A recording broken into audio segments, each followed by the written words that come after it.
Bah, en ce cas-là, regarde, inverse le jeu. Dans transmission, il y a l'idée que, euh, pour moi, l'expérience de la responsabilité est une expérience clé du travail. Et cette responsabilité, elle est distribuée, mais elle est toujours assumée humainement.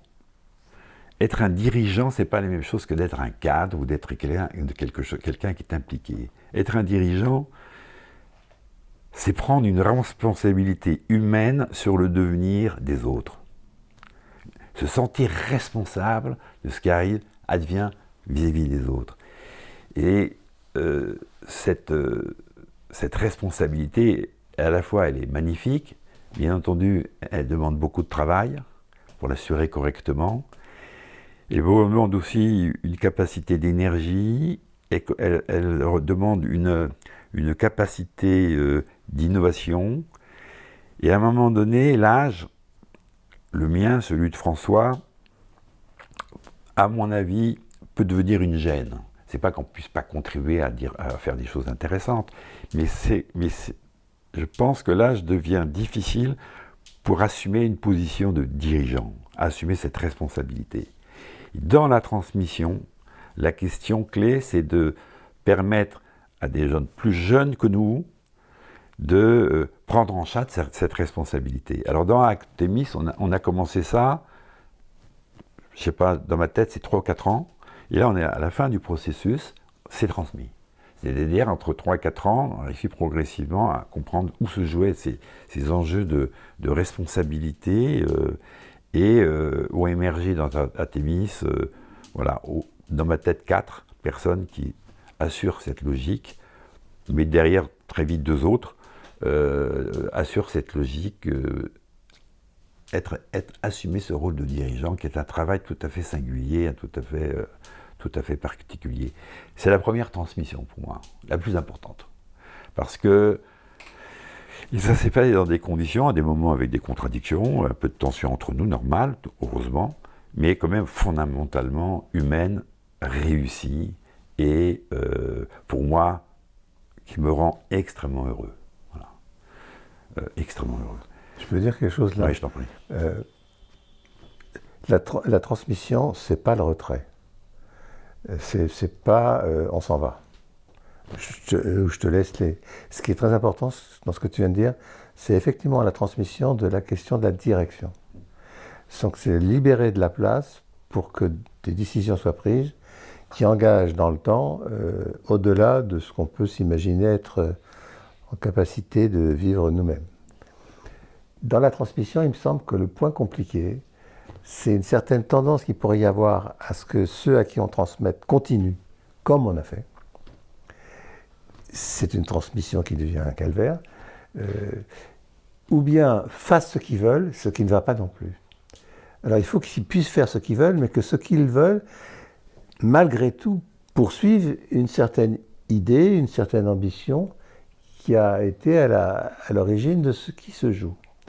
Ce réglage-là suppose une très bonne compréhension, on va dire intergénérationnelle, et notamment pour les plus vieux, la compréhension des raisons pour lesquelles ça pourrait avoir besoin de bouger. La question de savoir comment ceux qui sont venus ont compris ce qui avait fondé le projet de son avis d'origine, la question pour nous de comprendre qu'est-ce qui fait que forcément ils feront autrement, pour d'autres raisons qui seraient qu'ils ne sont pas comme nous. Bon, ça c'est une banalité. C'est-à-dire qu'est-ce qui se joue là, qui ne peut pas se poursuivre, au-delà du fait qu'ils ne sont pas comme nous, ce qu'on savait déjà. Cette question-là, je pense qu'on l'a effectivement bien réussi, mais ce n'est pas un retrait. La preuve, c'est qu'on ne disparaît pas pour autant. Mais comment On se déplace. On se déplace, on se retire de la direction, oui, mais on ne se retire pas de l'aventure, et donc on change de place dans l'histoire. C'est pas si facile parce qu'il y a des réflexes, il y a des natures, il y a des grandes gueules. On n'abandonne pas forcément tout ce qu'on a été amené à développer pour tenir. On ne tient pas comme ça. Donc ça suppose donc de les rediriger ailleurs. Ce qui fait que d'ailleurs, en fait, c'est une deuxième vie, ou troisième, je ne sais pas combien, c'est pas une fin. Ce qui ne va pas de soi avec ce qu'on entend derrière souvent la question de la C'est transmission. pour ça que nous ne sommes pas à la retraite. Non. Moi, je pense aussi que ce qui change, je partage ce qu'a dit François hein, sur les enjeux de transmission, mais je pense que l'équipe qui reprend la direction d'Artémis, maintenant complètement, parce qu'avant, ça avait déjà été repris en partie hein, depuis 4 ans, il ne faut pas faire attention, ça ne s'est pas fait claquant dans les doigts, dans un processus, mais maintenant qui se traduit de manière complète, qui se traduit dans les statuts, dans une nouvelle charte d'associés, etc. Je pense que le point important à prendre en compte, c'est que la conjoncture économique, sociale et politique, c'est plus du tout la même qu'en 2001. Hein. Bon, d'abord, il y a eu le Covid. Le Covid a eu une grande importance parce que il y a eu une conscience chez nous, mais aussi collective, dans la communauté, mais aussi au-delà de la communauté, qu'on pouvait être confronté à l'effondrement. Ce qu'on a appelé l'effondrement partiel. L'idée d'effondrement ou d'effondrement partiel et de reprise partielle, c'est une idée relativement récente. C'est une idée que le Covid a révélée. Et là, c'est une conjoncture auquel on n'était pas confronté en 2001. On ne pensait pas à la question d'un effondrement. On n'était pas dans cette logique-là. Et donc la capacité aujourd'hui de construire des espaces, dont Coopter, j'insiste sur l'importance de Coopter, des espaces territoriaux qui résistent à l'effondrement ou qui permettent, dans cet effondrement, de trouver des formes de relance, de nouvelles dynamiques, c'est stratégique. De mon point de vue, c'est stratégique et c'est politique. Politique au sens sociétal du terme. Donc les missions là, de la direction, elle est plus complexe que la mission que nous avions assumée en 2001. Voilà, plus complexe pour moi. Bon. Et c'est bien que vous soyez nombreux à en discuter et à l'assumer. Parce que cette conjoncture a fortement changé. Notre société civile est extrêmement divisée, hérite d'un individualisme forcené, d'un consumérisme forcené, et que la capacité de retrouver une identité collective progressiste, humaniste, souhaitant un développement durable, c'est un challenge extrêmement important. Or, ça fait partie des missions d'Artémis. Pas seulement Artémis, bien sûr, de l'ensemble de la communauté, mais ça fait partie d'une nouvelle conjoncture. Donc je pense que ce changement, c'est là où on a besoin d'énergie nouvelle, c'est là où on a besoin, parce que nous, on est malgré tout encore un peu, pas complètement, mais encore un peu, lié à l'héritage qu'on a eu de 68, de l'après-68, notre formation de jeune homme. Bon. Justement là-dessus, Christian, je trouve que le problème de l'horizon vis-à-vis duquel on essaye de se caler, ce qui a changé, tu as parlé de la Covid, ok, c'est très important. On peut l'étendre, c'est le problème climatique, c'est le problème de l'anthropo... La fin de la globalisation. La fin de la globalisation. Alors donc toute la question de l'anthropocène ou du capitalocène, comme on voudra dire, la question de la guerre. Ouais. Ouais. C'est-à-dire que, et c'est non pas comme une question comme ça qui se pose à très loin, qui devient de plus en plus présente et qui aujourd'hui crée notamment ces fameuses éco-anxiétés, c'est pas simplement écologique, c'est l'échelle à laquelle les questions en arrivent à être posées et subjectivement, psychiquement s'incarnent dans des manières de se comporter, de travailler, de se projeter, d'accéder à la question du politique.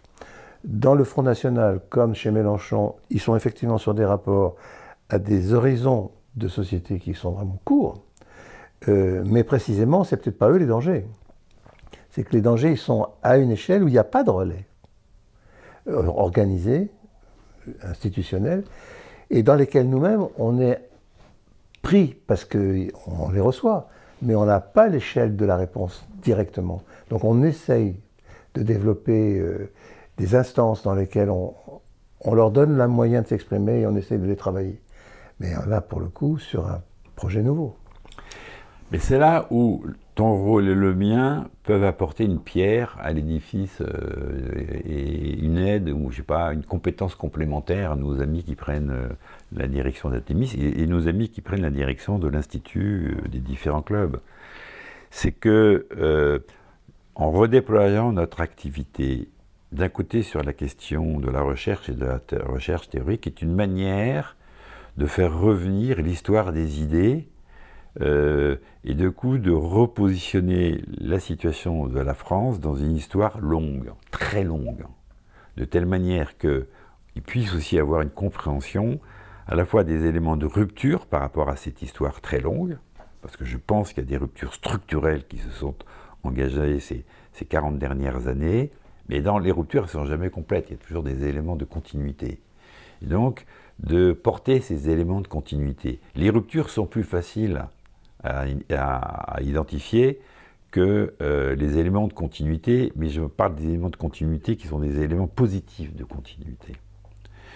Alors, le travail que François et moi, nous pouvons faire maintenant en ayant un peu un temps différent, un usage de notre temps différent, moi je le vois sur deux plans. Un premier plan qui est la question d'aider à éclairer sur le plan théorique les ruptures paradigmatiques que la démarche de l'EEC et plus largement ce que nous faisons engage vis-à-vis des théories précédentes. Je pense que ça c'est un travail nécessaire parce que ça sera un travail qui permet de consolider, qui va permettre d'asseoir encore mieux la doctrine de l'EEC. Et ça se passe par confrontation avec d'autres courants de pensée. Quand j'avais, en 2001, j'étais encore dans le courant de pensée qu'on appelle la théorie de la régulation. Aujourd'hui, je suis très éloigné de cette théorie de la régulation avec des ruptures épistémologiques fortes. C'est un travail à faire, ce travail-là, donc de la recherche, au sens d'une recherche qui pourrait être utile pour l'intervention, mais aussi nous confronte à l'histoire de la pensée et l'histoire des théories. Puis le deuxième point, c'est sur la démocratie sociétale, c'est-à-dire c'est quoi l'héritage politique d'un côté, et en quoi ce que Artémis va être amené à faire, ce que l'Institut va être amené à faire, ce que les clubs vont être amenés à faire, ce que les réseaux, des réseaux d'acteurs qui travaillent avec nous, Coopter, le réseau Cocagne ou d'autres, culturels, etc., quel est l'arrière-fond de la politique. Et donc je pense que le travail que nous devons faire et que nous avons décidé de faire, François et moi, en animant l'association Démocratie Sociétale, c'est d'offrir aux uns et aux autres des réflexions différentes des nôtres, un rapport à l'histoire, un rapport qui apporte cette culture à ceux qui aujourd'hui sont très pris par la question de l'intervention et de l'organisation de l'ensemble de cette communauté.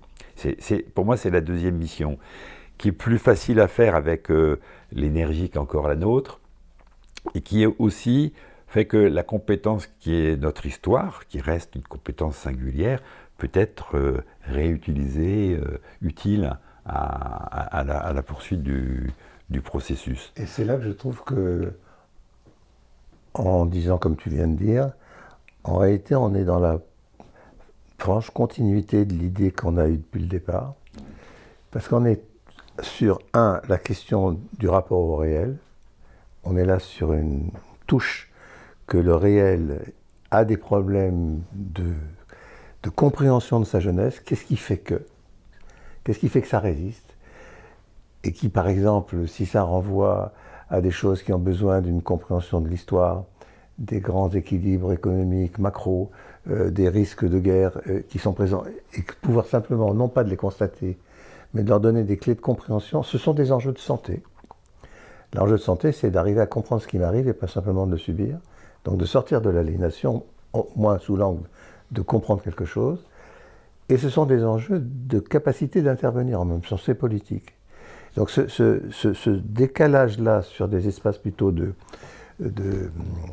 soutien, ça peut être du coaching, ça peut être de la supervision, ça peut être des espaces dans lesquels Ce qui s'exprime dans l'expérience des gens, c'est quelque chose qui témoigne de leur rapport à un réel, mais d'un réel qui a besoin d'être approfondi du point de vue de ce qu'il signifie, au-delà de ce que l'on constate. Et donc cet approfondissement des sources, des raisons, pose à nouveau des problèmes de limites, mais qu'on ne peut pas facilement faire dans l'intervention directement, mais qu'on a besoin de mobiliser, peut-être grâce à des productions qu'on peut développer. Je crois que là, on est en parfaite continuité, mais à un moment où, pour le faire, il faut être un peu dégagé de la contrainte, malgré tout, d'un revenu à obtenir par rapport à des contrats à signer, qui ont beaucoup de mal à se trouver dans les termes que je suis en train de dire. Et surtout, je pense, les contraintes qui correspondent à nos responsabilités lorsqu'on contribue à la direction. Parce que les questions financières, de mon côté, ça n'a jamais été un problème majeur, mais la question d'assumer les directions, le temps de la direction de l'application. Alors, ce déplacement, si on va sur des questions plus personnelles, ce déplacement de l'activité, moi, me plaît beaucoup parce que ça me permet aussi de faire je dirais pas le bilan de ma vie, mais malgré tout, revenir à la cohérence de ma vie, de revenir sur mes engagements. Parce que je me suis engagé dès l'âge de 15 ans dans des démarches qui étaient une volonté d'implication politique et sociétale. Et donc, ça va mieux comprendre les étapes de ma vie, qui est toujours intéressant à faire. Le deuxième point, c'est que, et donc une forme de cohérence, le deuxième point, c'est que ça demande un temps de travail un peu différent que celui en termes de contenu, de celui qui était le mien et le nôtre, le mien notamment, lorsque je m'étais engagé dans la direction de la Thémis, de l'Institut, d'abord du club, de l'Institut, qui demande une forme de travail où le temps des autres, les interférences de temps sont considérables. Et la synchronisation devient considérable. Or, l'écriture demande de la lecture, demande de se désynchroniser du temps des autres. Et donc, c'est le fait de pouvoir se dégager de ses responsabilités me permet de me désynchroniser un peu. Parce que si on le fait complètement, ça ne va pas marcher non plus, mais quand même un peu. Et là, je trouve que le dispositif qu'on est en train de travail qu'on est en train de mettre en place entre nous et vous, puisque maintenant nous ne faisons plus partie de l'organisation Athémis, cette mode d'organisation nous permet de se désynchroniser des urgences, toute une série d'arbitrages stratégiques ou politiques à faire, et donc derrière de contraintes de temps. Ça, c'est très important, ça permet d'avoir un autre temps et donc d'être une utilité. De ce point de vue-là, nous ne sommes pas à la retraite. Voilà, nous continuons. Nous ne sommes pas à la retraite, la retraite est simplement un statut de redistribution du revenu, mais pas d'activité. Vous êtes en retrait un petit peu pour pouvoir voir mieux et plus en retrait du point de vue de la direction, mais pas du tout en retrait du côté du projet. Je ne me sens pas du tout en retrait du côté du projet. Je me sens presque encore plus investi dans le projet qu'avant.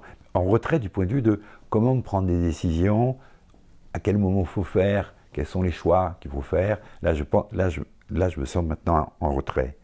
Mais je ne me sens pas en retrait sur le projet fondamental, en apportant une pierre un peu différente. Le problème, c'est qu'en faisant ça, on se confronte à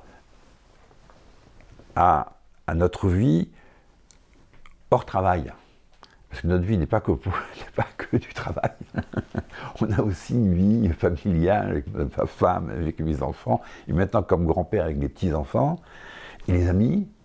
Et là, c'est un problème qui n'est pas si simple que ça à régler. Pour moi, j'ai l'impression que François est un peu comme moi, c'est-à-dire que, en fait, les autres, ils pensent que vous êtes à la retraite. Donc il y a des problèmes aussi personnels, d'articulation. Mais c'est un sujet intéressant parce que moi, j'interpelle les gens de ma génération en leur disant « Mais pourquoi vous êtes à la retraite ? C'est du gâchis. Réengagez-vous. Vous avez du temps. Vous avez des moyens financiers non négligeables. Vous pourriez faire des investissements. L'épargne, pourquoi vous mettez votre épargne, vous laissez là ?» Donc le rapport à la retraite est relié complètement au rapport au travail qu'on a aussi aujourd'hui. Oui, mais justement, je pense que c'est... Parce que on ne s'étonne pas qu'un écrivain, un peintre, un musicien, il n'a pas de retraite, ça ne veut rien dire du tout, comme éventuellement il n'a pas de dimanche. Donc c'est quelque chose qui n'a aucune raison de s'arrêter. Et quand tu dis, quand tes amis ou de la famille, mais qu'est-ce que vous foutez? L'idée, c'est qu'ils reprennent une activité, quelle qu'elle soit, qui va très vite s'ils la font, leur prendre un temps qui leur rendra tout autant indisponible pour ce que les gens voudraient qu'ils fassent parce qu'ils n'auraient rien à faire. Et le truc, c'est qu'on n'a pas rien à faire du tout. Alors c'est vrai que ce qui surprend un peu, c'est qu'on continue d'avoir à faire exactement comme avant. Alors souvent, les gens qui prennent leur retraite, ils ont à faire quelque chose qu'ils ne faisaient pas avant et qu'ils peuvent faire plus qu'avant, et donc ils l'ont souhaité. Alors le problème, c'est qu'on vit tous avec des personnes autour de nous que malheureusement la santé frappe avant jusqu'à présent nous, et qui alors pour le coup, tu parlais tout à l'heure de l'interjection des temporalités, là les pose pour d'autres raisons, c'est-à-dire être là pour des raisons qui tiennent à la nécessité d'être présent à la vie d'autres qui comptent pour nous et qui de fait font contrainte. Mais celles-là, elles font partie de la vie pour le coup. Elles peuvent appeler à des façons de s'y prendre qui s'ajustent. Ça c'est vrai.